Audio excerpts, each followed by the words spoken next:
उत्पत्ति की पुस्तक के 26वें अध्याय का हम मनन करेंगे। इस अध्याय में लिखे गए वचनों की संख्या 35 है। इन 35 वचनों में 9 भाग दिए गए हैं। इसे हम 9 भाग रूप में देख सकते हैं। अकाल आने के कारण इसहाक पलिश्तियों के देश नगर में चला गया, यह पहला भाग है। यह हमें पहले वचन से 5वें वचन तक दिखाई देता है। परदेशी के रूप में वहाँ पर जाने पर परमेश्वर उससे बातें कर रहा है। 6वें वचन से 8वें वचन तक दूसरा भाग दिया गया है। इसमें अबीमेलेक से इसहाक ने बताया हुआ झूठ पकड़ा गया, उसके ऊपर विचार विमर्श हुआ। उसके बाद हमारे लिए 9वें वचन से 11वें वचन तक भी यही विवरण दिया गया है। 6वें और 8वें वचन के बीच इसहाक ने गरार में रिबका को यह मेरी बहन है ऐसा झूठ बोला। 9वें और 11वें वचन के बीच अबीमेलेक को पता चलने पर उसने उससे पूछा। 12वां वचन से लेकर 16वां वचन तक इसहाक ने खेती पर बहुत आशीष पाया है ऐसा हमें चौथे भाग में पता चलता है। 17वां वचन से लेकर 22वें वचन तक 5वां भाग लिखा गया है। इसमें इसहाक के कुएं खोदने के विषय में बताया गया है। उसके बाद 23वें वचन से लेकर 25वें वचन तक इब्राहिम की वाचा को परमेश्वर ने इसहाक के साथ पूरी की, ये विवरण लिखा गया है। उसके बाद 26वें वचन से 33वें वचन तक अबीमेलेक से इसहाक ने की हुई वाचा के विषय में लिखा गया है। 34 और 35वें वचनों में एसाव के विवाह का विवरण दिया गया है। अब हम वचनों पर मनन करेंगे। पहला वचन, और उस देश में अकाल पड़ा, वह उस पहले अकाल से अलग था जो इब्राहिम के दिनों में पड़ा था। सो इसहाक गरार के पलिश्तियों के राजा अबीमेलेक के पास गया। यदि इस वचन को हम देखें तो इसहाक की यात्रा का कारण और इसहाक के नए स्थान गरार में जाने का कारण अकाल है, ऐसा हम देखते हैं। इब्राहिम के दिनों में अकाल आने पर इब्राहिम मिस्र को गया। परमेश्वर ने इसहाक के समय में भी अकाल को अनुमति दी। बाइबल के ग्रंथ में अकाल के विषय में बहुत से संदर्भ बताए गए हैं। इब्राहिम को अकाल का सामना करना पड़ा, इसहाक ने भी अकाल का सामना किया। उसी प्रकार से याकूब को भी अकाल का सामना करना पड़ा। अकाल के समय ही यूसुफ अधिकारी के रूप में रहा। एलिया के समय में भी अकाल आया। यदि हम देखें तो बाइबल ग्रंथ में कलदिया चक्रवर्ती के समय में न्यू टेस्टमेंट पीरियड में अकाल आया। 13 प्रमुख अकाल की परिस्थितियाँ हमें इस बाइबल ग्रंथ में दिखाई देती है। अकाल आने पर परमेश्वर के बच्चों को अपने जीवन की यात्रा में अपने चाहने वाले स्थानों पर नहीं, परंतु परमेश्वर ने जिस स्थान को दिखाया है उस स्थान पर जाना है। परमेश्वर कुछ भौतिक परिस्थितियों का उपयोग कर अपने बच्चों को चलाता रहता है। ये बहुत प्रमुख बात है। आपको अपने जीवन में इस बात को समझना है। मनुष्य अपनी परिस्थितियों के कारण उनसे बचने के लिए आगे बढ़ते चले जाते हैं, उनसे बचने का प्रयत्न करते रहते हैं। इसलिए हर एक मनुष्य के जीवन पर परिस्थितियों का प्रभाव बहुत ही दृढ़ होता है, बहुत दृढ़ होता है।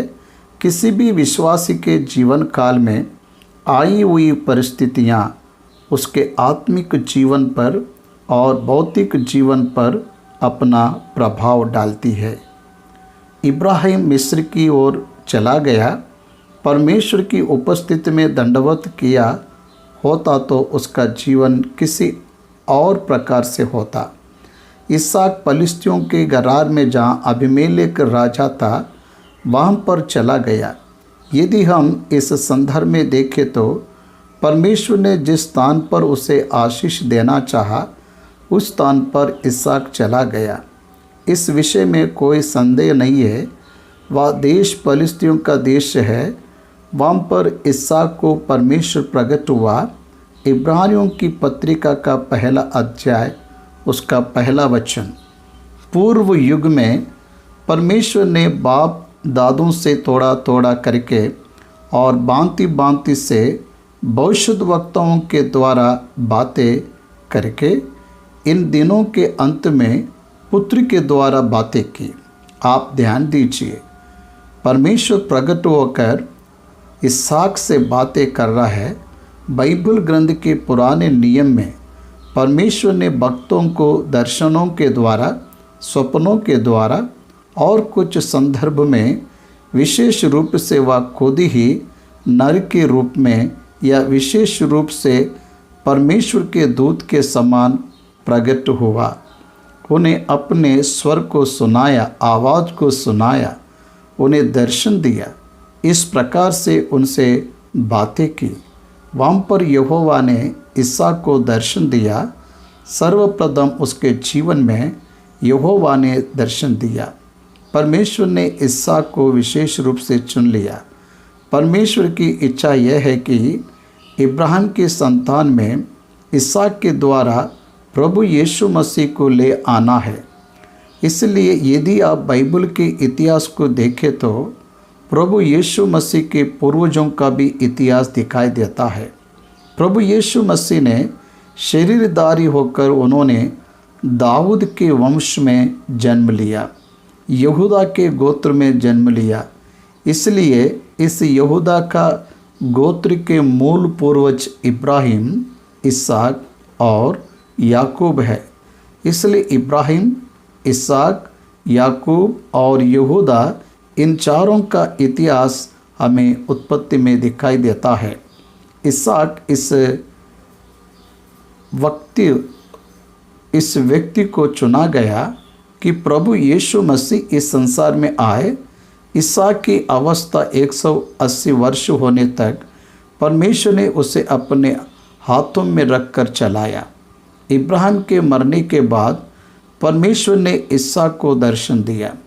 इब्राहिम के मरने के बाद और परमेश्वर के इसहाक को दर्शन देने के बीच वह जिस स्थान पर था वहाँ पर अकाल आया। उस अकाल के कारण इसहाक गरार की ओर जाने पर गरार में परमेश्वर ने उसे बातें की। हर एक व्यक्ति का अपना व्यक्तिगत जीवन बहुत प्रमुख होता है। परमेश्वर ने एक ही जीवन दिया है। इस एक ही जीवन में उसका दर्शन पाना, हमारे द्वारा उसकी व्यक्तिगत इच्छाओं को किस प्रकार से पूरा करना होगा, यह हमें समझना है। परमेश्वर ने इसहाक को दर्शन दिया। क्यों? ताकि उसके जीवन का डायरेक्शन किस प्रकार से होना चाहिए उसे बता सके। उसे क्या करना है, कहाँ पर निवास करना है, इस बात को परमेश्वर इसहाक को बता रहा है। इसहाक को परमेश्वर ने अपनी इच्छा को बता दी। तू मिस्र में मत जा, जो देश मैं तुझे बताऊंगा उसी में रहना। तू इस देश में रह और मैं तेरे संग रहूँगा और तुझे आशीष दूंगा। देखिए, जब बताया गया कि इसहाक को मिस्र नहीं जाना है,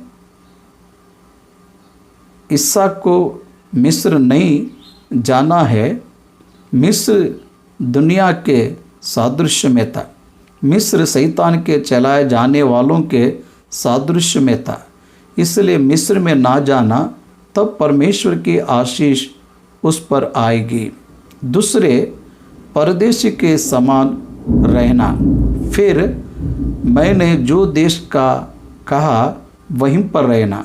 गॉड्स क्लियर गाइडेंस।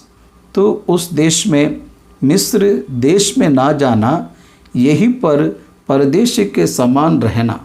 मैं तुझे आशीष दूंगा, मैं तुझे आशीष दूंगा। ये प्रॉमिस ऑफ गॉड, परमेश्वर ने इसहाक से वाचा बांधी। परमेश्वर ने इसहाक के प्रति रखी हुई योजनाओं को उसे बता रहा है। परमेश्वर आपस में बातें करेगा।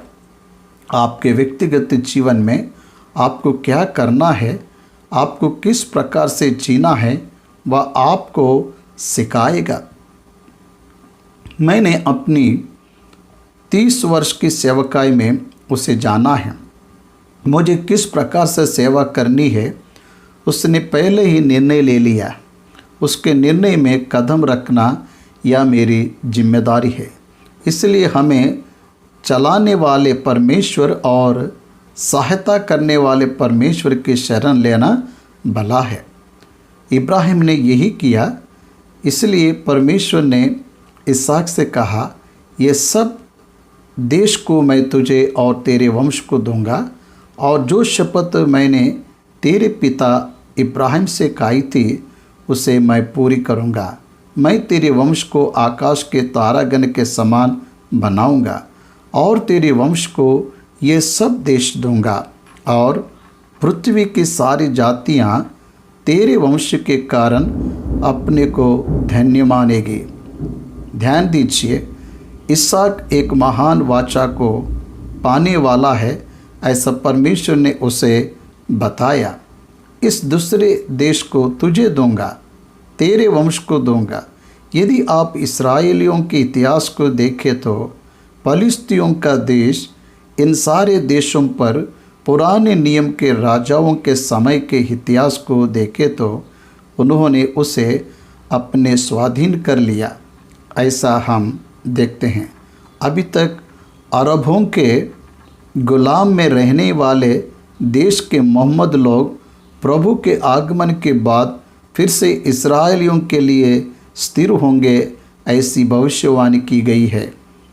परमेश्वर प्रभु यीशु मसीह के द्वारा पृथ्वी पर 1000 वर्ष शासन चलाने वालों के समय में परमेश्वर ने जो वाचा इब्राहिम, इसहाक, याकूब और दाऊद से किया गया है वह परिपूर्ण होकर रहेगा। यह हर एक को याद रखना है। परमेश्वर ने इसहाक से की हुई बात यह है कि मैं तेरे वंश को आकाश के तारागणों के समान करूँगा। उत्पत्ति के 17वें अध्याय में परमेश्वर इब्राहिम से कह रहा है कि मैं तेरे संतान को आकाश के तारागण के समान करूँगा, समुद्र के धूल के किनकों के समान, समुद्र के धूल के किनकों के समान करूँगा, ऐसा कह रहा है। फिर से वही वाचा, प्रतिज्ञा से भरी हुई वाचा परमेश्वर इसहाक से कह रहा है। परमेश्वर ने इब्राहिम को चाहकर इसहाक पर अनुग्रह किया। इसहाक को चाहकर परमेश्वर उसे वह संतान देगा, ऐसा कह रहा है।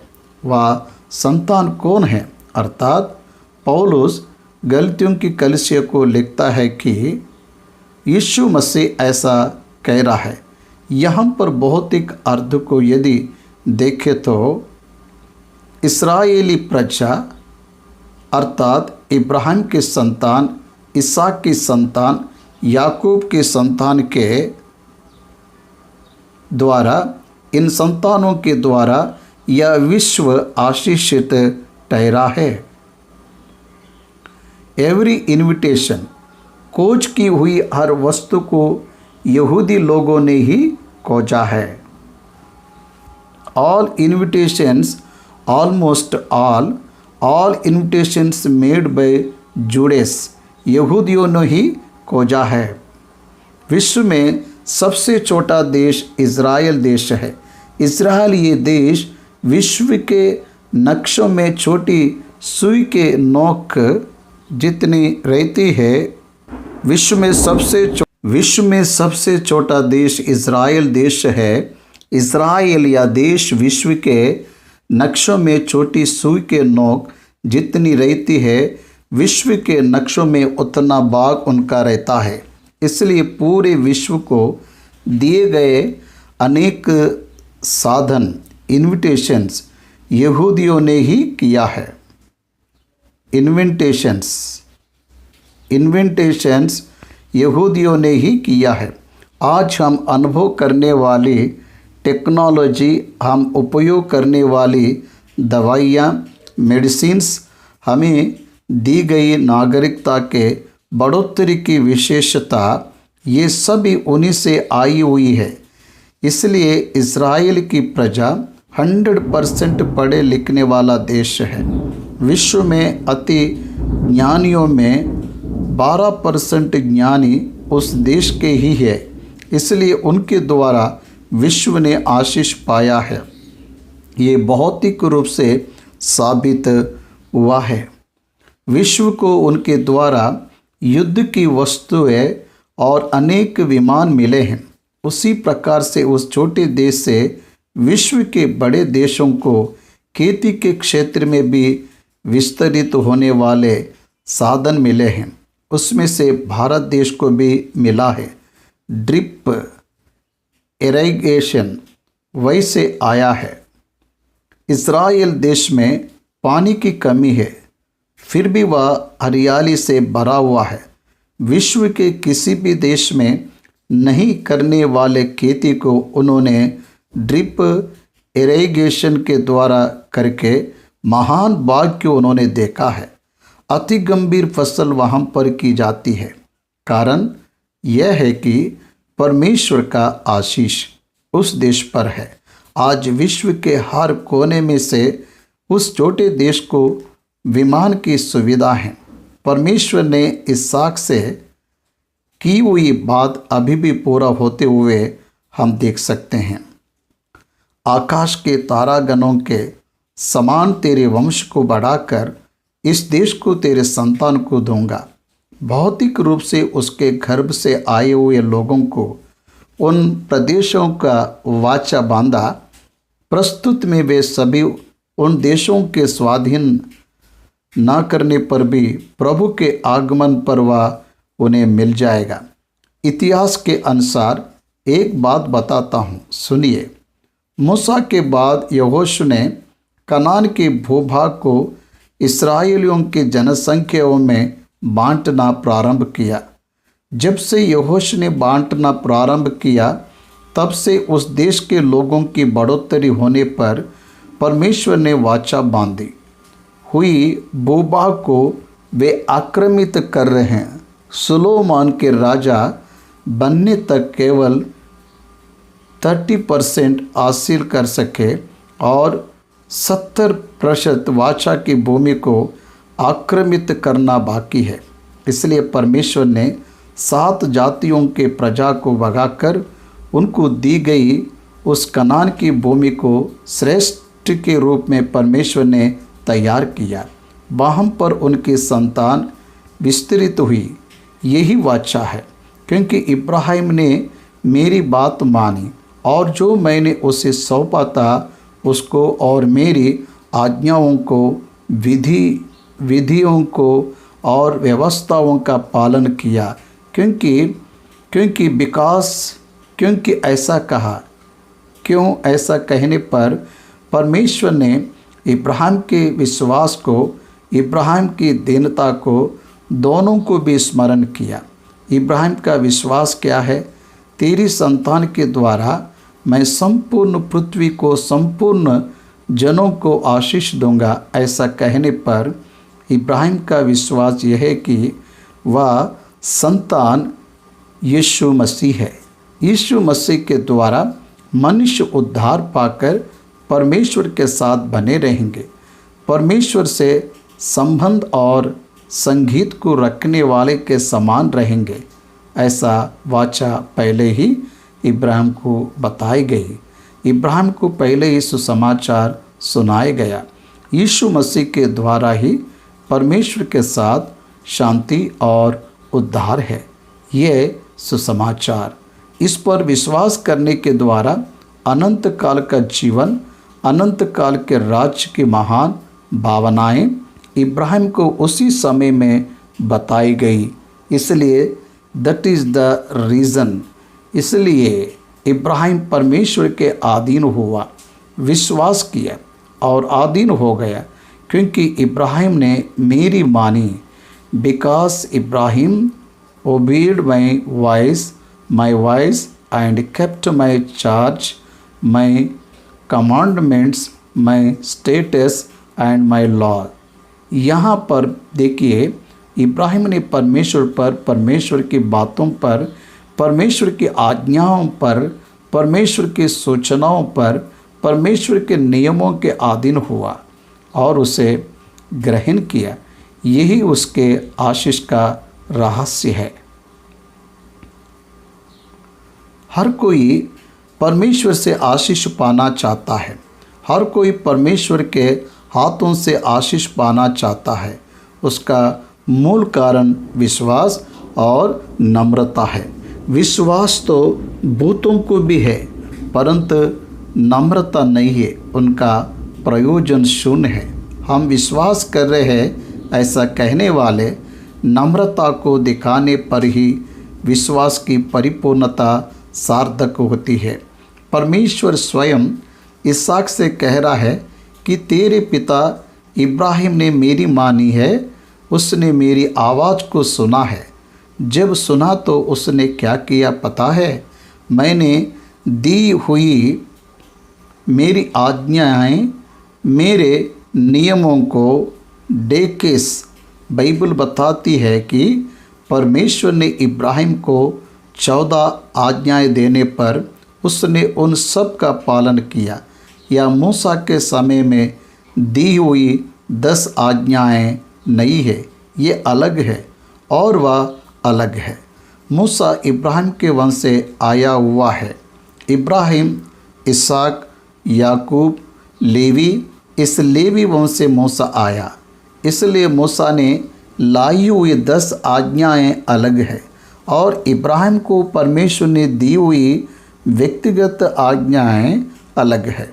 इसलिए हमें ये ग्रहण करना है कि इब्राहिम को परमेश्वर ने दी हुई आज्ञाएं, इब्राहिम को परमेश्वर ने दी हुई सूचना है, इब्राहिम को परमेश्वर ने दिए हुए नियम, इब्राहिम को परमेश्वर ने बताई हुई बातें, personal relationship, personal fellowship, personal friendship Ibrahim और परमेश्वर के बीच हमें दिखाई देती है। भाइयों और बहनों, वे दोनों मित्र के समान रहने लगे। इसलिए परमेश्वर के वचनों में प्रभु स्वयं कहता है कि मेरे मित्र इब्राहिम को बिना बताए मैं कोई भी काम करूँगा क्या? उतनी आशीष परमेश्वर ने अब्राहम को दी है। एक बार आप ध्यान दीजिए, इब्राहिम ने कितनी परमेश्वर की स्तुति की, परमेश्वर की आराधना की, परमेश्वर के अधीन रहा। ये हम सोचना है। तेरा पिता इसहाक मेरे अधीन हुआ, उसने मेरी आज्ञाओं का पालन किया, इसलिए तुम्हें भी उसी प्रकार से करना है, तुम्हें भी वैसे ही करना है, क्योंकि मैं तुझे पलिश्तियों के देश में निवास करने को कह रहा हूँ।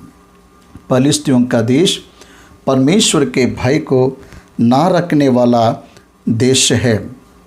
परमेश्वर का भय ना रखने वाले एक देश के सामने इसहाक एक ही परिवार के रूप में खड़ा हो गया। कितनी तकलीफ़ की बात है। देखिए, यहाँ पर उसका कोई भी नहीं है, वहाँ उसकी पत्नी, उसके परिवार साथ वहाँ पर निवास करना है। इसलिए एक ही परिवार विशेष परिस्थितियों के बीच, विविध परिस्थितियों के बीच, बुरे लोगों के बीच उनके सामना खड़े होना छोटी बात नहीं है, महान परीक्षा है। कोई भी व्यक्ति अपने अनुकूल स्थान पर उचित लोगों के बीच भागा जाने का प्रयत्न करता है। इसलिए परमेश्वर ने इसहाक को अनुचित परिस्थितियों के जोन में, रेड जोन में ले जाकर वहाँ पर निवास करने को कहा। परमेश्वर अपने आप को साबित करने के लिए अपने बच्चों के बीच असाधारण परिस्थितियों को लेकर आता है। बाइबल ग्रंथ में हर वक्त एक यूनिक स्टोरी को रखने वाला है, अनोखे इतिहास को रखने वाला है। हर वक्त उनके जीवन में हर प्रकार की अनुचित परिस्थितियों के बीच तारों के समान चमके हैं, तारों के समान चमके हैं। भाइयों और बहनों, आज के मसीह सोच रहे कि सभी विश्वासियों को यात्रा फूल के मार्ग के समान है, क्योंकि आज संसार प्रॉस्पेरिटी गॉस्पेल की ओर यात्रा कर रहे हैं। परमेश्वर ने अपने भक्तों को अनुचित परिस्थितियों में ही उसके बच्चों को महान बनाया, बहुतायत से आशीष दी। उसकी आज्ञाएं, उसके नियम, बातें, सूचनाएं हमें कभी बोलना नहीं है। परमेश्वर की वाणी कब आवश्यक है, कब हमें उसका पालन करना है, उचित परिस्थितियों में ही नहीं परंतु अनुचित और बुरी परिस्थितियों में भी परमेश्वर के अधीन होना है। That is the called faith in him. वही उसके प्रति विश्वास रखने का सही अर्थ है। गरार फलिस्तियों का देश है, फिर भी वहीं पर रहा। वह कैसा देश है पता है क्या? इब्राहिम के मरने के बाद मिट्टी डालकर उन कुओं को भर दिया। इब्राहिम ने खोदे हुए 4 कुओं को फलिस्तियों ने मिट्टी डालकर भर दिया। उस नगर में जल के कुएं खेती का आधार है ना। जल का कुआं बनना बहुत मुश्किल है ना। जल से भरा हुआ मिलना साधारण बात नहीं है। उस प्रकार के जल के कुओं को मिट्टी डालकर भर दिया। फलिस्तियों के लोग कितने क्रूर है देखिए। उस अध्याय में वे विरोध और विवाद में आगे रहने वाले हैं। इस अध्याय में वे आचार विचार को ना रखने वाले हैं, नैतिक विरोध को ना रखने वाले हैं, ऐसा हमें पता चलता है। परमेश्वर के भय को ना रखने वाले हैं, ऐसा हमें पता चलता है। उस प्रजा के बीच तुझे निवास करना है, ऐसा बात बता रहा है। फलिस्तियों के देश में परदेशी के रूप में निवास करना है, परंतु परदेश के समान यही हमें पहले के 5 वचनों में इब्राहिम के पुत्र इसहाक से कहने वाली बातें हैं।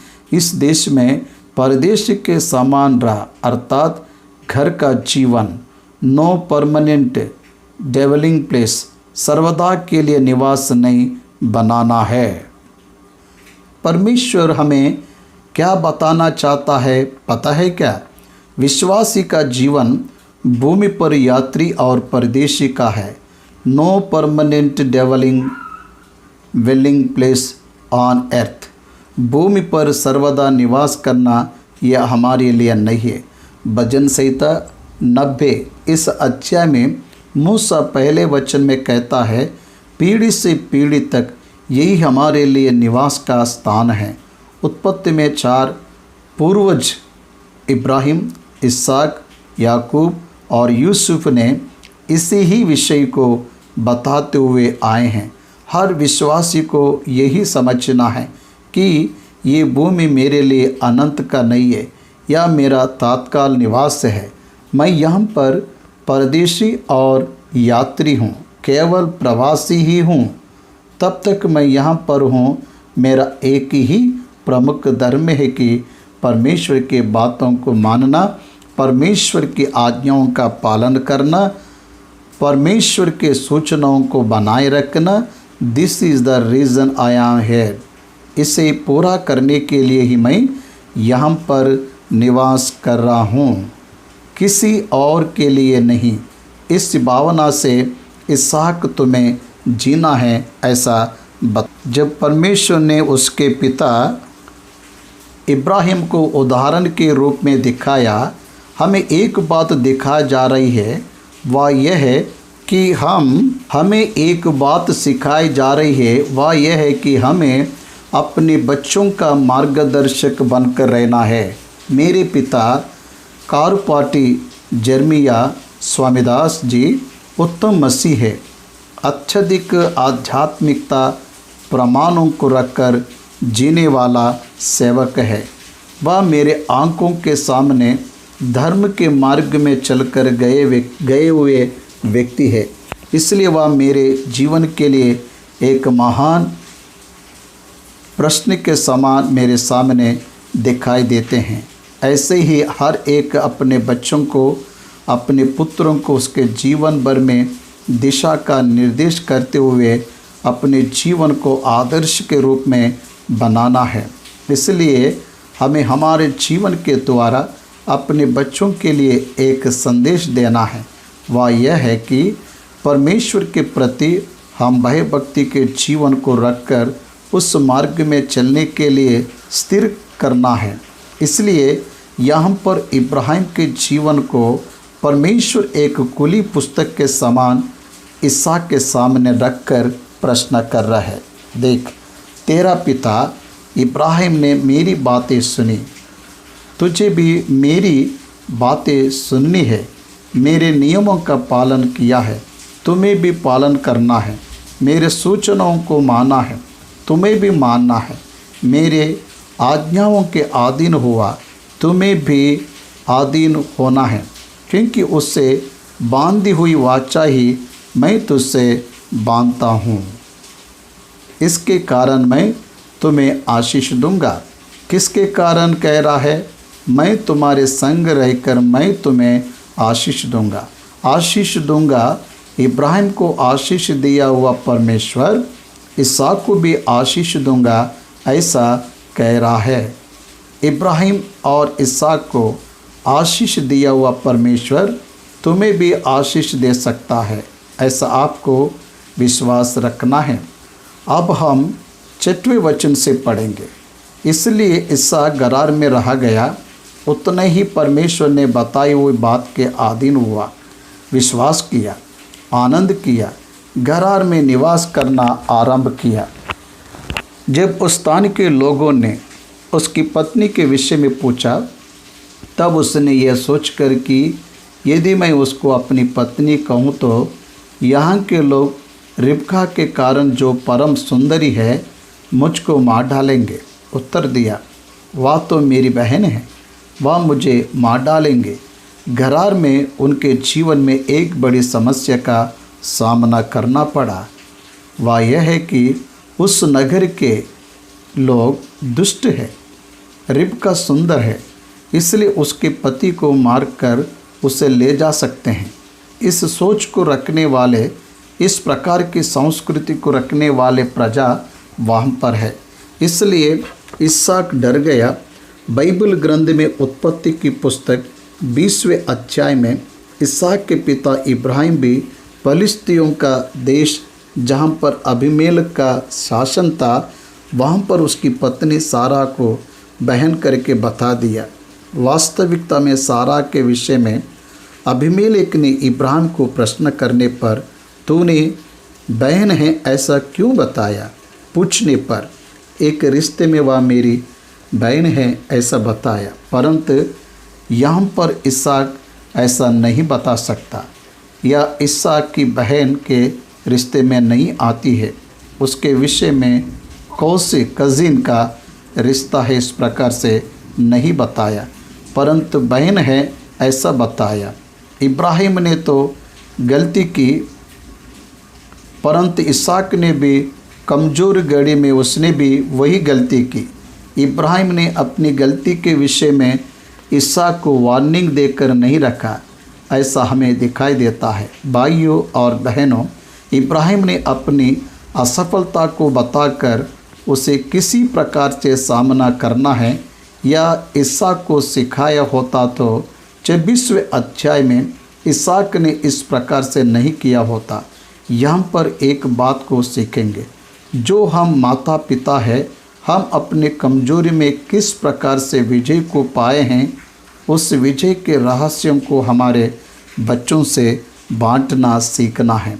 हमारी कमजोरी में गिरने के कारणों का उन्हें विश्लेषण कर, उन्हें विवरण कर, उस प्रकार के कारण उनके जीवन में प्रवेश ना करें और लेने वाली सुरक्षाओं के विषय में भी उन्हें सीखना है। उनके जीवन में प्रैक्टिकली सामना करने वाले हर प्रकार की विरुद्ध आध्यात्मिक परिस्थितियों को विजय के साथ किस प्रकार से सामना करना है, बच्चों को आगे बढ़कर सीखना है। ऐसा सिखाने में इब्राहिम ने वहाँ पर असफलता को पाया है। इसहाक ने यहाँ पर असफलता पाई। इसहाक ने अपनी पत्नी को उसकी बहन है ऐसा बता दिया। डर ने झूठ बोलना सिखाया। डर का कारण यह है कि आवश्यक विश्वास उनमें नहीं है, ज़रूरत का विश्वास उनमें नहीं होना। परमेश्वर ने इसहाक से क्या कहा, तेरे वंश को आकाश के तारागण के समान बनाऊंगा। ऐसा कहने पर उसका अर्थ गरार की प्रजा उसे मारकर उसकी पत्नी को ले जाएंगे, ऐसा है क्या? बिल्कुल भी ऐसा नहीं है। तेरी पत्नी तेरी ही होगी, तो उनके द्वारा संतान को पाएगा, उस संतान को मैं विस्तरित करूँगा, ऐसा परमेश्वर बता रहा है। तो इसका मन बलहीन हुआ। उस नगर को देखने पर, उस प्रजा की संस्कृतियों को देखने पर इसहाक का मन कमज़ोर हुआ। पत्नी को बहन बताकर झूठ बोल रहा है। परमेश्वर ने दी हुई वाचा पर विश्वास करने में फिसल गया। इसहाक का यह उदाहरण हमें दिखाई देता है। वहाँ पर बहुत दिनों तक रहा, अर्थात बहुत दिनों तक इसहाक ने उस नगर के लोगों को धोखा देते हुए आया। यह मेरी बहन है, यह मेरी बहन है, ऐसा बता कर दोनों भी एक ही घर में हैं, फिर भी बहन है ऐसा बताते हुए आया। बहुत दिनों से बताते हुए आया, अर्थात उन बहुत दिनों से वह उसकी पत्नी रिबका के साथ रहते हुए भी बाहर वालों को साथ में ना रहने वालों के समान दिखाकर मेंटेन करते हुए बहन है ऐसा बता रहा है। झूठ छुपता नहीं है, कभी ना कभी झूठ पकड़ा जाता है। रहस्य बातें पहाड़ों पर प्रकट की जाती है, ऐसा यहाँ पर हुआ। इसहाक अपनी पत्नी रिबका के साथ क्रीड़ा करते हुए अबीमेलेक ने देखा और उसको सच पता चल गया। तब अबीमेलेक ने इसहाक को बुलवाया। वह तो निश्चय तेरी पत्नी है, फिर तूने क्यों कर उसको अपनी बहन कहा? इसहाक ने उत्तर दिया, मैंने सोचा था कि ऐसा ना हो कि उसके कारण मेरी मृत्यु हो। इब्राहिम ने भी वैसे ही सोचा, इसहाक ने भी वैसे ही सोचा। इब्राहिम ने तो 2 बार ऐसा सोचा, मिस्र में सोचा और फलिस्तीयों के देश में सोचा। इसलिए इसहाक ने एक हल को सोचा, उसके कारण मेरी मृत्यु हो जाएगी ऐसा सोचा। देखिए कितनी अजीब बात कर रहे हैं। वहाँ बात राजा को भी भाएगी क्या? एक तरफ से राजा के सामने उसके देश में रहने वाली दुष्टता के विषय में हिम्मत से बता रहा है, उतनी हिम्मत को पहले ही दिन दिखाया होता तो अच्छा होता था। उस पर अबीमेलेक ने कहा, तूने हमसे ये क्या किया? ऐसा तो प्रजा में से कोई तेरी पत्नी के साथ सहज से कुकर्म कर सकता है और तू हमको पाप में फंसाता है। देखिए अबीमेलेक इसहाक से बातें करते हुए तूने हमसे ये क्या किया ऐसा प्रश्न कर रहे हैं। भाइयों और बहनों, हम करने वाले काम प्रश्न को ना उठाने वाली होनी चाहिए। हम करने वाले काम दूसरों के द्वारा विमर्श करके दोषी नहीं ठहरा सके, इस पर हमें ध्यान देना है। नहीं तो अनुचित लोगों भी हमसे प्रश्न करेंगे। भाइयों और बहनों, एक दिन हमारे जीवन को प्रश्न किया जाएगा, यह हमें जानना है। परमेश्वर को लेखा बताने वालों के समान हमें रहना है। मनुष्यों के सामने लेखा बताने वाली नैतिक जिम्मेदारी को हमें रखना है, ऐसा मैं विनती करता हूँ। नैतिक सम्मान से हमें अपने जीवन को व्यतीत करना है।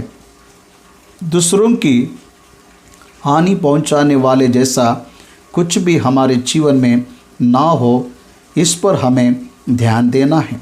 हमारे द्वारा दूसरों की हानि ना हो, इस पर हमें ध्यान देना है। यहाँ पर जो अबीमेलेक पूछ रहा है वह किसी विषय में पूछ रहा है, आपको पता है क्या? परमेश्वर देने वाले दंड के विषय में पूछ रहा है। यदि कोई निर्भय होकर तेरी पत्नी के साथ कुकर्म करे तो तूने बहन है ऐसा बताया, इसलिए हिम्मत से किसी ने कुकर्म किया तो हमारे देश पर महासंकट आ जाएगा, ऐसा कह रहा है। एक तरफ इसहाक कह रहा है कि उस नगर में भय नहीं है, परंतु अबीमेलेक को कह रहा है कि परमेश्वर का भय हम में है, महासंकट परमेश्वर हम पर ले आएगा। दूसरे की पत्नी को कोई स्वीकार करे, ये भावना उनके देश में भी है, ऐसा वह प्रचार कर रहा है। 11वां वचन, अबीमेलेक ने अपनी सारी प्रजा को आज्ञा दी कि जो कोई उस पुरुष को व स्त्री को छुएगा सो निश्चय मार डाला जाएगा। परमेश्वर ने अबीमेलेक के हृदय में इसहाक के प्रति अनुग्रह समा दिया। इसहाक को परमेश्वर ने एक हमले से छुड़ाया। कितना महान है हमारा परमेश्वर। इसहाक ने गलती करने पर भी इसहाक की हानि ना हो सके, इसलिए अबीमेलेक में अनुग्रह को समाकर परमेश्वर ने एक हमले से छुड़ाया। उस स्थान में वह सिक्योर्ड सुरक्षित रहने के लिए परमेश्वर ने श्रद्धा ली। अबीमेलेक ने एक आज्ञा दे रखा है, इसहाक से पंगा ना लेना, उसकी पत्नी से पंगा ना लेना, ऐसी एक आज्ञा को दी। शांति की परिस्थितियां ना रखते हुए बढ़ोतरी को हम अपने आंखों से देख नहीं सकते। यदि एक व्यक्ति को बढ़ोतरी देखना है, अर्थात उसकी भीतरी आत्मा शांति से रहना है, उसे समाज के साथ शांति से रहना है, उसे अपनी भीतरी आत्मा में, उसे अपने मन की गवाही में शांति को रखना है, उसे परमेश्वर के साथ शांति से रहना है, तभी उस व्यक्ति को बढ़ोतरी उसी के आंखों से दिखाई देगी। इसलिए यदि हमें आशीष पाना है तो हमें धर्मी का जीवन जीकर शांति के जीवन को रखने पर हम आशीष को पाएंगे। जब अबीमेलेक और उसके राज्य को इसहाक ने शांति रखकर उसके सच को बताकर परमेश्वर के अनुग्रह के द्वारा उस हमले से बच सका, अब उसके जीवन में उसने बढ़ोतरी देखना प्रारंभ किया। शांति के बाद ही परमेश्वर की आशीषें, परमेश्वर की बढ़ोतरी संभव है, ऐसा वचन हमें बताती है।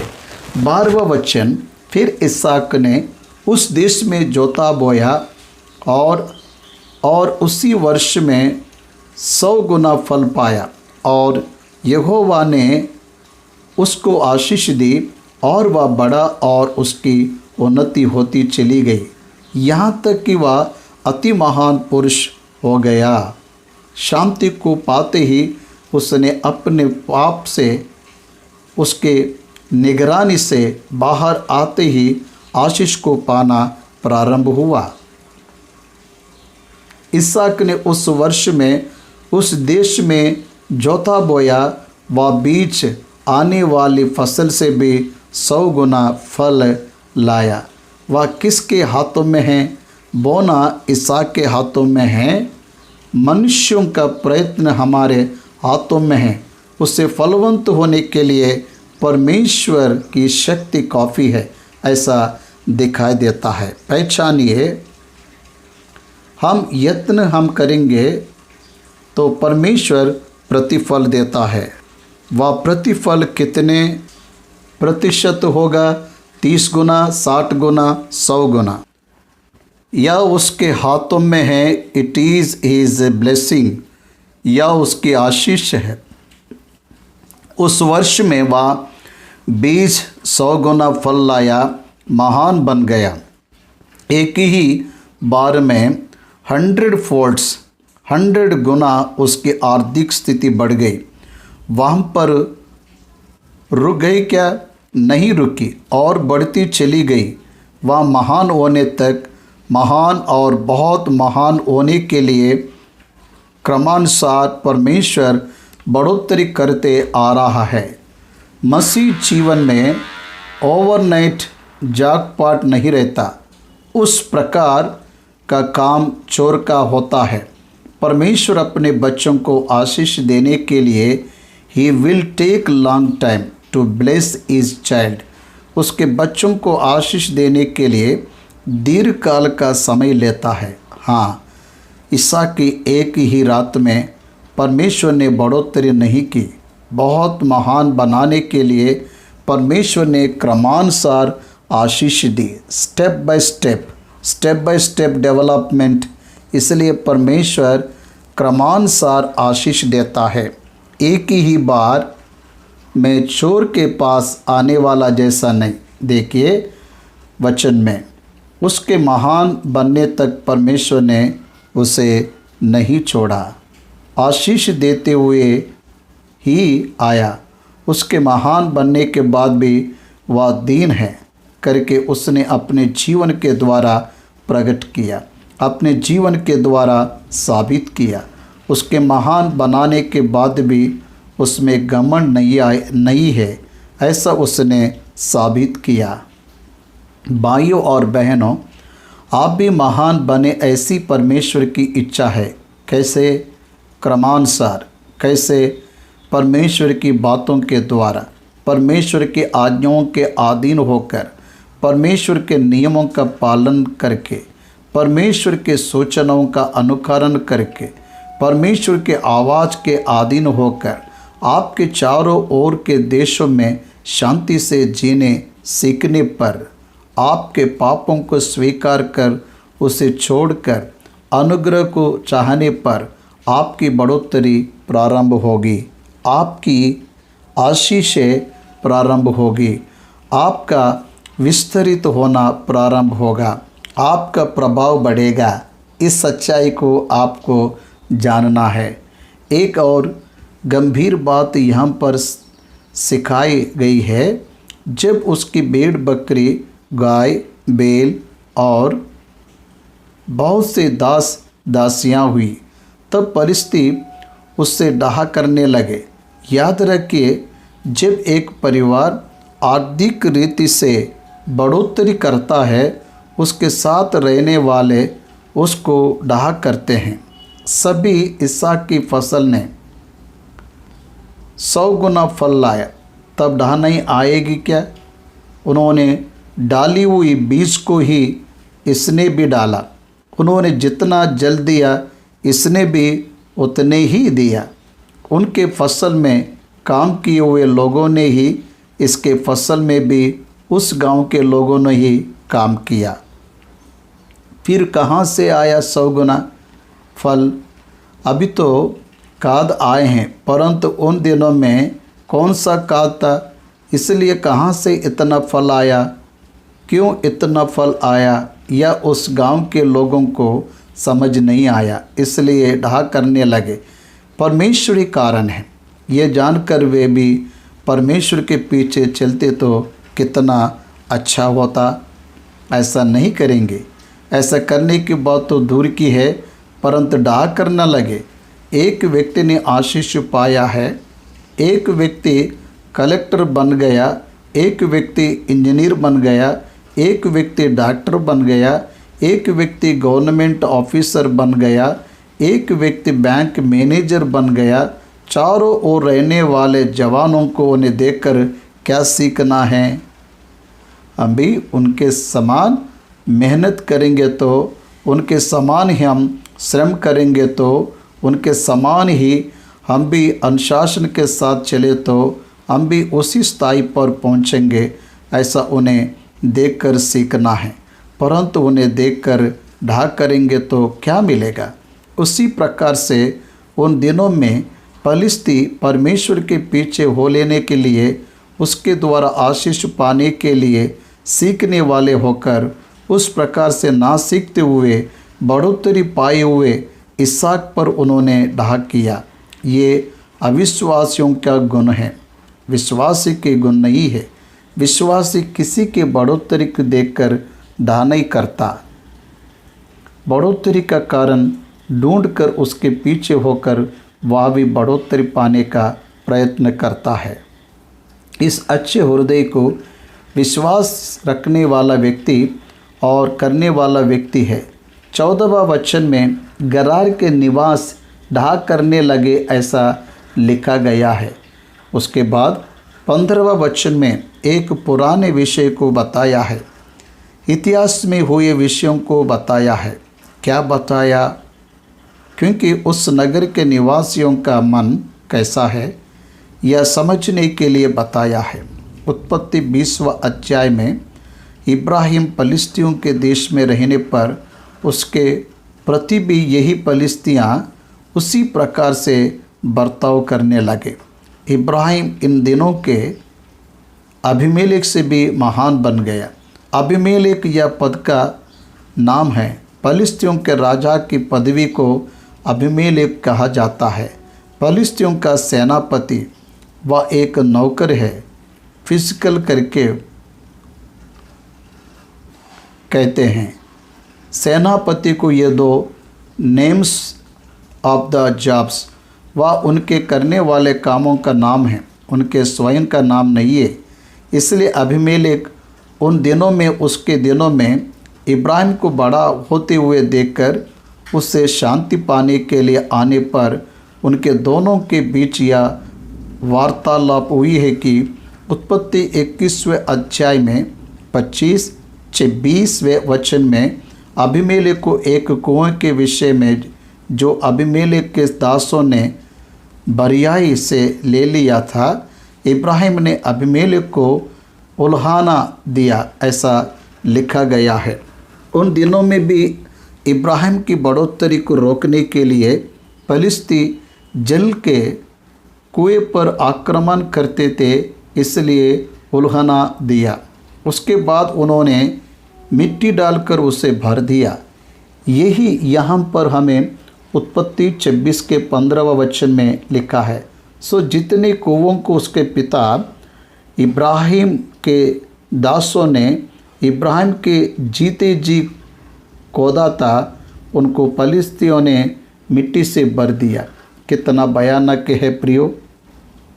एक कुएं को खोदने के लिए कितना समय लगता है, वही एक कुएं को भरने के लिए, बुझाने के लिए कितना समय लगता है प्रियो। उन दिनों में आज के जैसा बोर के कुएं तो खोदा नहीं रहे हैं ना। मनुष्य को पत्थर खोदना है, वह पहाड़ियों का नगर है। पत्थर को खोदकर उन पत्थरों के बीच बीच एक जल देने वाले कुएं को ढूंढना कितना कठिन है। उस प्रकार की बड़ी बड़ी वह कुएं हैं, खेती के कुएं हैं, अति बड़ा कुआं है। हमारे घरों में रहने वाले 1.5 गज के कुएं नहीं है, बहुत बड़ी है। खेती के कुएं हैं, उसी के द्वारा ही खेती की जाती है। उसमें से ही किसान जल निकाल कर खेती करते थे। उस प्रकार के कुएं को खोदने के लिए कितनी मेहनत करे तो कुआं खोदा जाता है, उसमें से जल आएगा। उस जल का उपयोग ना करते हुए, उस पानी का उपयोगी ना करते हुए मिट्टी डालकर उसे भर दिया। पलिस्तियों का डाह कितना भयानक है, पलिस्तियों का ईर्ष्या कितना भयानक है। एक बार सोचिए, उन प्रजाओं के बीच परमेश्वर ने इब्राहिम को चलाया, उन प्रजाओं के बीच परमेश्वर इसहाक को चला रहा है। याद रखिए, आप किसी प्रकार की प्रजाओं के बीच रहते हैं, ये प्रमुख नहीं है। किस प्रकार से परमेश्वर के साथ रहकर, किस प्रकार से परमेश्वर साथ रहकर चला रहा है, ये प्रमुख है। परमेश्वर परिस्थितियों को तितर बितर करता है। उन दिनों में परदेशी होकर, साधारण रहने वालों के समान रहकर, प्रवासी होकर भयभीत होने वाला इसहाक को उनकी आंखों के सामने आशीष पाने के विषय में परमेश्वर ने संकल्प किया। परमेश्वर ने जितनी आशीष देने के लिए सोचा उतनी समस्याएं उस पर डाल दी, उतनी विरुद्ध परिस्थितियां उस पर आई, ऐसा परमेश्वर ने किया। उतने अनुचित मनुष्य उसके विरुद्ध उठे, ऐसा किया।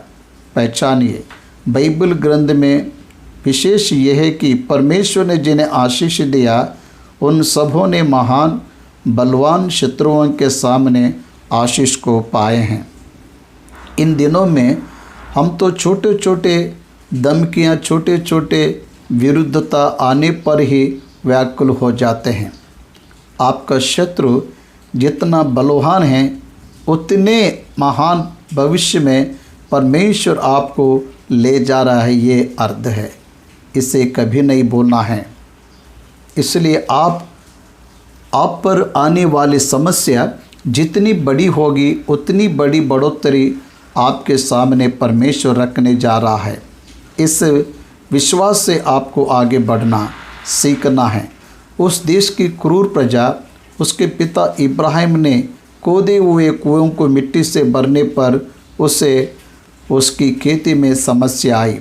कुछ समय होने के बाद ही परमेश्वर ने इसहाक की बड़ी बढ़ोतरी कर दी। कितनी बढ़ोतरी की? उस देश के शासन करने वाले राजा से भी बलवान हो गया। वह बलहीन महाबलवान हो गया। या शारीरिक बल के विषय में बताया नहीं गया है, सामाजिक रीति से वह बलवान हो गया। सोसाइटी में प्रधान बन गया, सोसाइटी में धनवान बन गया, सोसाइटी में प्रसिद्ध हो गया। प्रजा से उसे नमस्कार करके बात करने वाले जैसा बन गया। जिस अबीमेलेक ने यह देखा वह आपके पास आया। 16वां वचन में कह रहा है, हमारे पास से चला जा क्योंकि तू हमसे बहुत सामर्थ हो गया है। इसहाक तुरंत ही क्या कह सकता है? तुझसे मैं सामर्थ हूँ, मैं क्यों जाऊँ? नहीं जाऊँगा, तू ही चला जा, ऐसा कह सकता था, परंतु ऐसा नहीं कहा। तू हमारे पास से चला जा, ऐसा कहने पर चला जा रहा है। भाइयों और बहनों, उसकी दीनता कितना महान है। तुमने मुझे जितना बिगाड़ने का सोचा उतना परमेश्वर ने मेरी बढ़ोतरी की। तुमने जितना द्वेष किया परमेश्वर ने उतना प्रेम किया। तुमने जितना हानि करने को सोचा परमेश्वर ने उतनी बढ़ोतरी की है। इसलिए मैं परमेश्वर के मार्गों में ही जाऊंगा। इसहाक ने उसके बर्ताव के कारण शरीर उत्तेजित होकर तेरे विरुद्ध उठे हैं, ऐसा बताने वाले मार्गों को मैं नहीं चुनूंगा करके बिना बताए बता दिया। 17 वचन से इसहाक वहाँ से चला गया और गरार के नाले में अपना तंबू खड़ा करके वहाँ रहने लगा। आप यहाँ पर निवास कर रहे हो यह मुख्य नहीं है। आप कहाँ पर निवास कर रहे हो ये मुख्य नहीं है। आपने किसको पाकर निवास कर रहे हो ये मुख्य है। आप किसके सामने निवास कर रहे हो ये मुख्य नहीं है। किससे मिलकर अर्थात किस परमेश्वर के साथ मिलकर निवास कर रहे हो ये मुख्य है। भाइयों और बहनों, मनुष्यों से डरना नहीं है, परिस्थितियों से डरना नहीं है और परिस्थितियों के दिन स्थिति से और भी डरना नहीं है। आपका परमेश्वर उन सबों से बढ़कर है। यही इसहाक ने विश्वास किया हुआ सत्य है। इसलिए उसका आशीषित होना और भी बढ़ गया। जब गरार के नाले में गया वहाँ पर तंबू खड़ा कर लिया। बहुत धनवान व्यक्ति ने तंबू के जीवन को व्यतीत किया है। आज गरीबी भी बड़े भवन बनाने के लिए कर्जा करके परेशानियां उठा रहे हैं। परंतु उस दिन धनवान होकर भी खुशी से भवन में निवास करने को ना चाहकर परदेशी हूँ ऐसा परमेश्वर ने बताने पर आधीन होकर उस परदेशी के समान जीने का निर्णय लेकर तंबू को खड़ा कर लिया। इब्राहिम, इसहाक और याकूब ने तंबू के जीवन को व्यतीत किया है। वे हम इस संसार में यात्रिक है ऐसा कहने के लिए सिंपल लाइफ लीड किया है। Though they are very richest people on the earth. पृथ्वी पर धनवान होने के बावजूद भी साधारण जीवनों को उन्होंने व्यतीत किया है। 18वां वचन, तब इसहाक ने अपने पिता इब्राहिम के दिनों में खोदे गए कुओं को फिर से खुदवाया। जो कुएं मिट्टी से भर दिए गए थे उसे फिर से खुदवाया।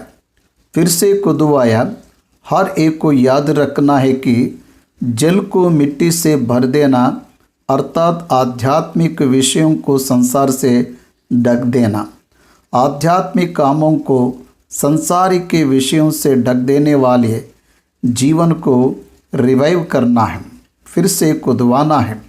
फिर से जल समृद्धि से दिखने तक वह मिट्टी निकाली जाना चाहिए। उसी प्रकार से हम आध्यात्मिक प्रवाह को ना खोते हुए भौतिक संबंधित भावनाओं को और समस्त को हमें निकाल देना है। सारी सांसारिक विषयों से हमें दूर रहकर आध्यात्मिक विषयों के पास में जाना सीखना है। यह इसमें हमारे लिए एक सीखने वाली बात है। इसहाक ने फिर कुओं को खुदवाना प्रारंभ किया और इब्राहिम के मरने के पीछे फलिस्तियों ने उसे भर दिया था।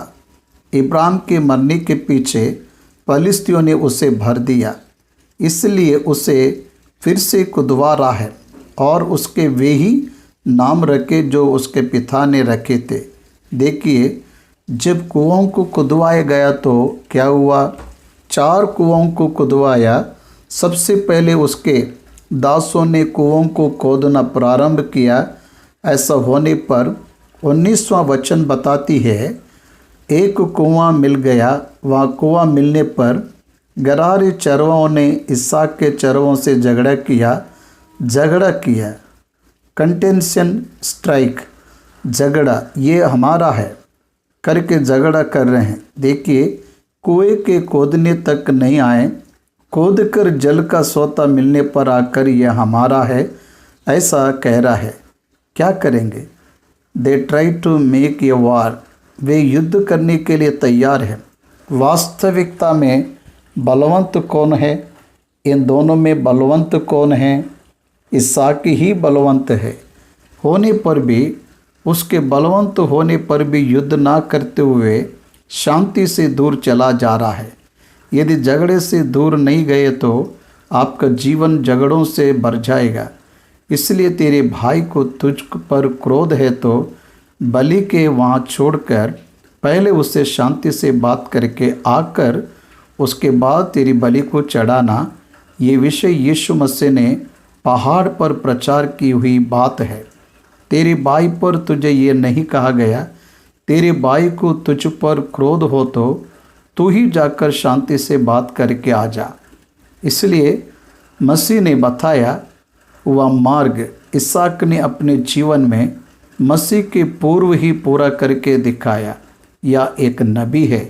इसहाक एक सच्चा विश्वासी है। हाँ प्रियो, युद्ध के लिए तैयार होने वालों के साथ युद्ध ना करते हुए उन्होंने पाए हुए उस जल के सोतों को उन्हें ही छोड़कर चला जा रहा है। बलवंत बलहीन को अपना जल का सोता छोड़कर जा रहा है। युद्ध नहीं आता ऐसा है क्या? नहीं, युद्ध करने की इच्छा को ना रखते हुए जा रहा है। That is the Christianity. जिसके पास विवेक है वह झगड़े में नहीं पड़ता। झगड़े से दूर भाग जाना यही एक विवेक को रखने वाले और विश्वासी का गुण है। ऐसे के दूर चला जाकर दूसरे कुएं को खोदना प्रारंभ किया। 19वां वचन 20वां वचन, फिर इसहाक के दासों को नाले में खोदते हुए बहुत जल का एक सोता मिला। जब गरारी चरवाओं ने इसहाक के चरवों से झगड़ा किया और कहा कि ये जल हमारा है, सो उसने उस कुएं का नाम एसेक रखा, इसलिए कि वे उससे झगड़े थे। जल उनका है ऐसा वे कह रहे हैं, जिसने मिट्टी से भर दिया था। जल मिलने के बाद ये हमारा है करके झगड़ा करने लगे। फिर उन्होंने दूसरा कुआं खोदा और उन्होंने उसके लिए भी झगड़ा किया, सो उसने उसका नाम सित्रा रखा। फिर से झगड़ा, दूसरे कुएं को सित्रा करके नाम रखा, उसमें भी झगड़ा करने के लिए आ गए।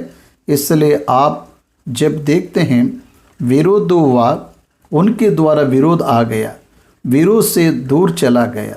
झगड़ा अर्थात डायरेक्ट फाइट, विरोध अर्थात कम स्थाई में झगड़ा, इन दोनों से दूर चला गया। शांति की ओर जाने वाला इसहाक हमें दिखाई दे रहा है। तब उसने वहाँ कूच करके एक और कुआं खुदवाया। इस तीसरे कुएं को खोदने पर भी जल आया, तो वहाँ पर झगड़ा और विरोध नहीं हुआ। इसलिए परमेश्वर ने उसे चौड़ा स्थान कर दिया। रूम एंड स्पेस कहते हैं, अर्थात God separated Isaac from there. परमेश्वर इसहाक को वहाँ से उनसे दूर कर रहा है, इसलिए रहाबोत अर्थात चौड़ा स्थान है करके रहाबोत ऐसा नाम रखा। एसेक में झगड़ा, मिस्र में विरोध, जल का सोता उनका होने पर भी उन्हें छोड़कर चला गया। जल के द्वारा खेती नहीं हुई, जल के द्वारा 100 गुना नहीं मिला, उसके परमेश्वर के द्वारा खेती हुई, उसके परमेश्वर के द्वारा ही 100 गुना फल मिला। ऐसा इसहाक विश्वास करने वाला व्यक्ति है, इसलिए कुओं को छोड़ सका। आज आपकी संपत्ति चली जाएगी करके डर रहे हो क्या? आपकी संपत्ति के द्वारा आप महान नहीं होंगे, आपके परमेश्वर के द्वारा महान होंगे। आपकी पदवी चली जाएगी करके डर रहे हो क्या? तेरी पदवी के कारण तो महान नहीं, परमेश्वर के द्वारा महान हो जाओगे और महान पदवी आपको वहाँ दे सकता है और भी महान संपत्ति को दे सकता है। झगड़े के साथ, विरोध के साथ संपत्ति और पदवी के लिए ना दौड़े, ऐसा मैं परमेश्वर के नाम से विनती करता हूँ। तीसरे कुएं का नाम रहाबोत है। रहाबोत जो चौड़ा स्थान है, फिर भी उसने उस स्थान को चौड़ा कर जाना चाहा। रहाबोत में विरोध से, झगड़े से दूर जाने के बाद परमेश्वर ने दिए हुए जल के सोतों को उसने उपयोग करना ना चाहा और आगे जाकर चल पड़ने के लिए बेशरबा को चला गया। इसहाक गरार के नाले में से बेशरबा को चला गया। वह स्थान उसके पिता रहने वाला स्थान है। सारा की मृत्यु के समय में इब्राहिम बेशरबा में था। उसी बेशरबा में एक साथ जल के सोतों को इब्राहिम ने पाया था। उस प्रकार का कुआं रहने वाला उस स्थान पर जाकर वहाँ पर खुदवाना प्रारंभ करने के लिए वह बेशरबा को चला गया। 3 जल के सोतों को वहाँ पर छोड़ना कितना साहस है, कितना साहस है। जल पर आधारित खेती के लिए इसहाक ने इच्छा ना की। ह्यूमन रिसोर्स के लिए इसहाक ने इच्छा ना की, निर्भर ना हुआ, डिवाइन सोर्स के लिए आधारित हुआ। परमेश्वर कितना प्रेमी है पता है क्या? समाज के तिरस्कार करने पर, समाज के विरोध करने पर उसे फिर से दृढ़ करने के लिए उसके सम्मुख प्रकट हुआ। 23 और 24वां वचन पर जब हम देखते हैं तो उसी दिन यहोवा ने रात को दर्शन दिया। बेशरबा जाने के उसी रात में यहोवा ने उसे दर्शन दिया। ये रिकन्फर्म्ड द प्रॉमिस, फिर से उसी वाचा को परमेश्वर ने स्थिर किया, फिर से वापस दृढ़ कर रहा है, फिर से वापस मैं तुम्हें अभय को दे रहा हूँ, मैं तेरे संग हूँ, ऐसा कह रहा है। मैं तेरे पिता इब्राहिम का परमेश्वर हूँ, मत डर क्योंकि मैं तेरे साथ हूँ, और अपने दास इब्राहिम के कारण तुझे आशीष दूंगा और तेरा वंश बढ़ाऊंगा। परमेश्वर दूसरी बार फिर इसी अध्याय में इसहाक को दर्शन देकर बातें कर रहा है।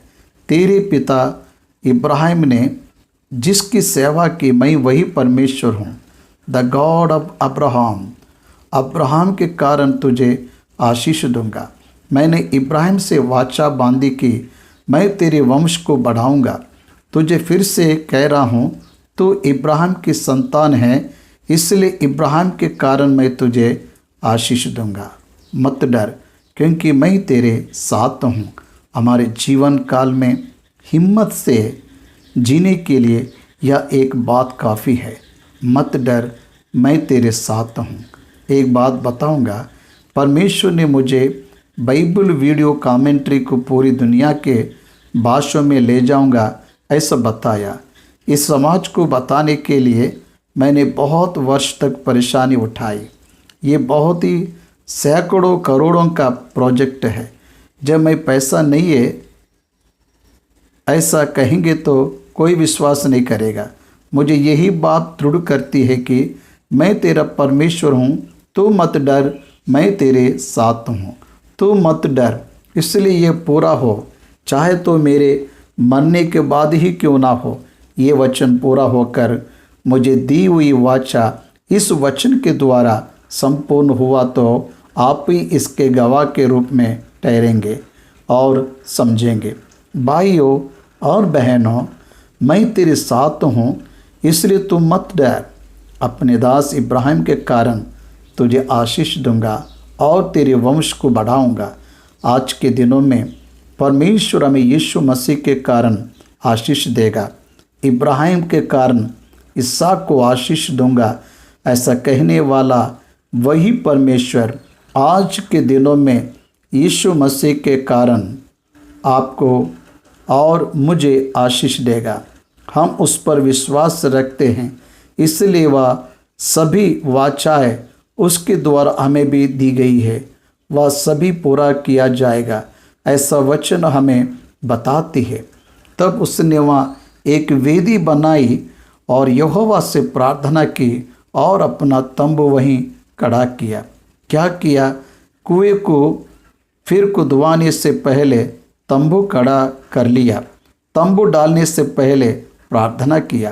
प्रार्थना करने से पहले वेदी बनाया। सीक्वेंस एंड ऑर्डर देखिए, वेदी बनाई, प्रार्थना किया, तंबू को खड़ा कर लिया। वेदी आराधना को दर्शाती है, धन्यवाद की बलि चढ़ा रहा है।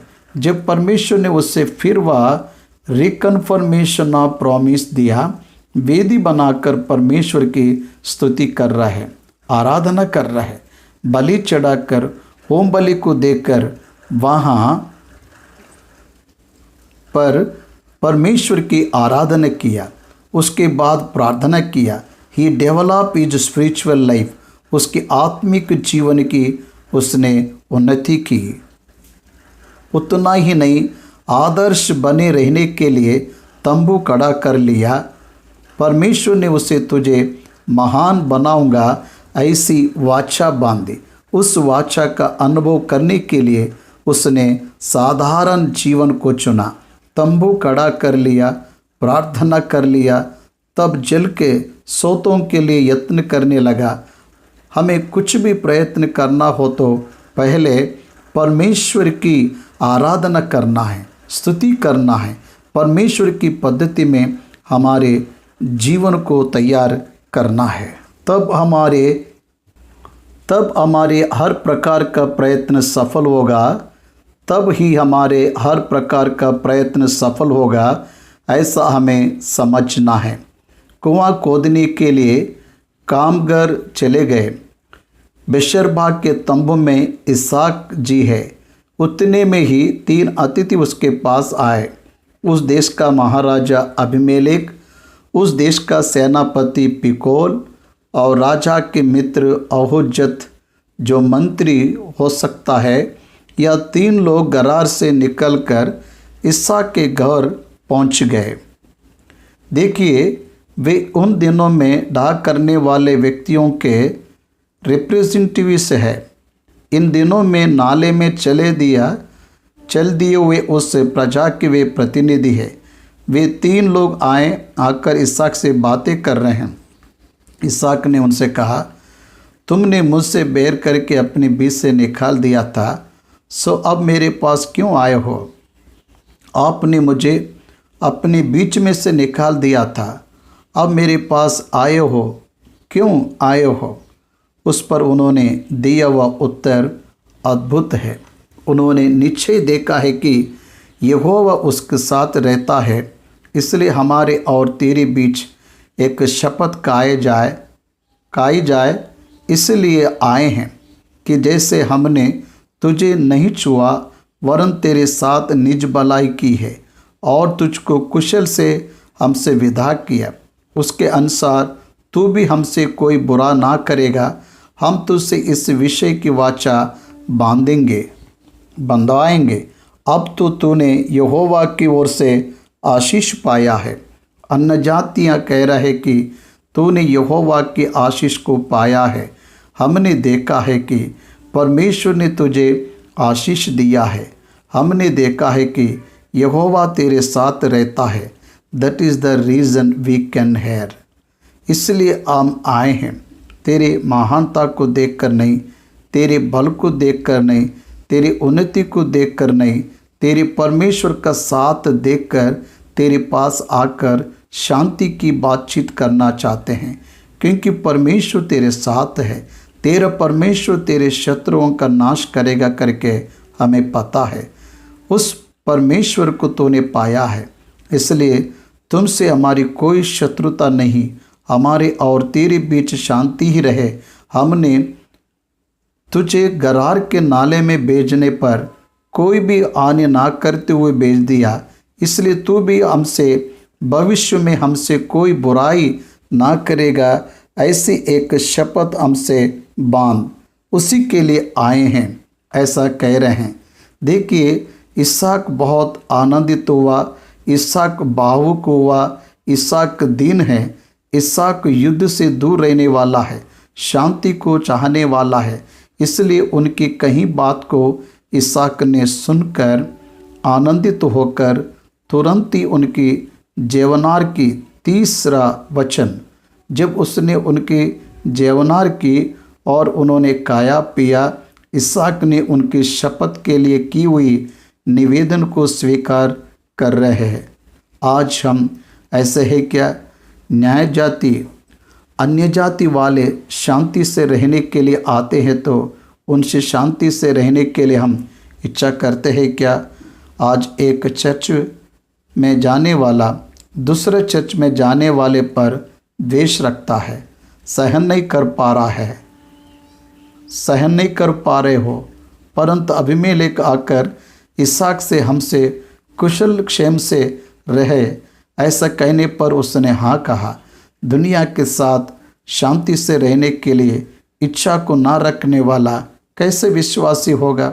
उसने परमेश्वर की उपस्थिति को, शांति को अपने हृदय में अनुभव करने वाला यदि समाज को वह शांति ना दिखाए तो वह कैसे विश्वासी होगा? आपके भीतर में प्रभाव करने वाली शांति आपके समाज में आपके साथ रहने वालों के साथ भी उसका प्रभाव होना चाहिए ना। उस प्रकार से हम रह रहे क्या? ऐसा हमें रहना है, सीखना है। उसने उनकी जेवनार की और उन्होंने खाया पिया। बिहान को उन सबों ने तड़के उठकर आपस में शपथ खाई। तब इसहाक ने उनको विदा किया और वे कुशल क्षेम से उनके पास से चले गए। जब शत्रु सहित ने कुशलता को दिखाया, परमेश्वर ने एक बम्पर प्राइज दे दिया, एक महान आशीष दी। वह यह है कि बेशरबा का कुआं, बेशरबा अर्थात 7 वेल्स, 7 सोते को रखने वाला कुआं, एक जल नहीं 7 जलों को रखने वाला, 7 फोल्ड्स वाटर प्रिंक्स, 7 गुना अत्यधिक पानी उत्पन्न करने वाले उस कुएं को उसे दे दिया। 7 यह संपूर्ण संख्या है। बाइबल ग्रंथ में 7 यह संख्या संपूर्ण संख्या है। इसलिए बेशरबा में संपूर्ण समृद्धि में खेती के लिए उपयोग करने वाले जल के कुएं को परमेश्वर ने इसहाक को दे दिया। इसहाक ने अबीमेलेक को छोटी कुशलता देने पर परमेश्वर ने इसहाक को बड़ा प्रतिफल दिया। प्रिय परमेश्वर के बच्चों, ये हमें सीखना है। समाज की हम छोटी भलाई करेंगे तो परमेश्वर हमारे लिए बड़ी भलाई करेगा। मैंने अपने लाइफ को परमेश्वर की सेवा में रहने के लिए, इस सेवा में दुनिया के काम आने वाला एक छोटा काम भी हो परमेश्वर के प्रति करने के लिए मैंने आशा की। 2001 में प्रतिदिन आधा घंटा प्रचार करना प्रारंभ किया। आज वह दुनिया में रिकॉर्ड के साथ पर चला गया। मैंने छोटा काम किया, परमेश्वर ने बड़ा अवार्ड, रिकॉर्ड मुझे दिया। हम छोटी दीनता को दिखाना सीखे तो परमेश्वर हमें बड़े प्रतिफल के साथ हमारे सामने रहेगा। पूरे 26वें अध्याय को हम देखने पर उस गांव का नाम बेशरबा रखा। मूसा इस ग्रंथ को रचयिता है। मूसा के समय में बेशरबा बड़े महानगर के रूप में विकसित हुआ। उस ओर जाएंगे तो इब्राहिम उस नगर में, इसहाक उस नगर में निवास करने वाले थे। परमेश्वर के बच्चे जहाँ रहेंगे वहाँ पर आशीष है। परमेश्वर के बच्चे जहाँ निवास करेंगे वहाँ की प्रजा को आशीष मिलेगी। इसलिए हमारे देश के लिए हम आशीष का कारण ठहरेंगे। हमारे देश को हम कुशल क्षेम देंगे। हमारे देश में हम प्रेम को बांटेंगे। मसीह के प्रेम से अनेकों को दर्शन देंगे। उत्पत्ति की पुस्तक 26वां अध्याय 34वां वचन 35वां वचन, जब एसाव 40 वर्ष का हुआ तब उसने हित्ती बेरी की बेटी यहूदीत और इत्ती एलोन की बेटी बशमत को ब्याह लिया, और इन स्त्रियों के कारण इसहाक और रिबका के मन को खेद हुआ। कनान की बेटियों से एसाव ने विवाह किया, 2 स्त्रियों से विवाह किया। या दोनों स्त्रियों ने भी इसहाक और रिबका के मनों को खेद पहुंचाया। ये फैमिली मैटर है। सास ससुर पति यहाँ पर दिखाई दे रहा है, उसी प्रकार से बहुत भी दिखाई दे रहा है, बहू भी दिखाई दे रहा है, बहुएं भी दिखाई दे रहा है। बहुओं ने सास ससुर के मनों को खेद पहुंचाया। अन्य संस्कृति से, अन्य विश्वास से रहने वाले, उनके चाल चलन के कारण विश्वास में रहने वाले इसहाक और रिबका के मनों को खेद पहुंचाया।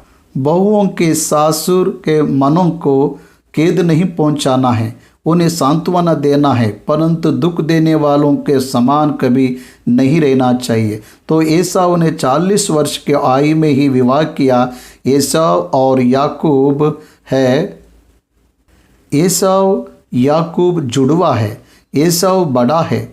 बड़े वालों ने पहले विवाह किया, कनान की बेटियों से विवाह किया, फिर भी वह उसके पिता इब्राहिम को अच्छा मांस पकाकर भोजन बनाकर जाकर देता रहता था।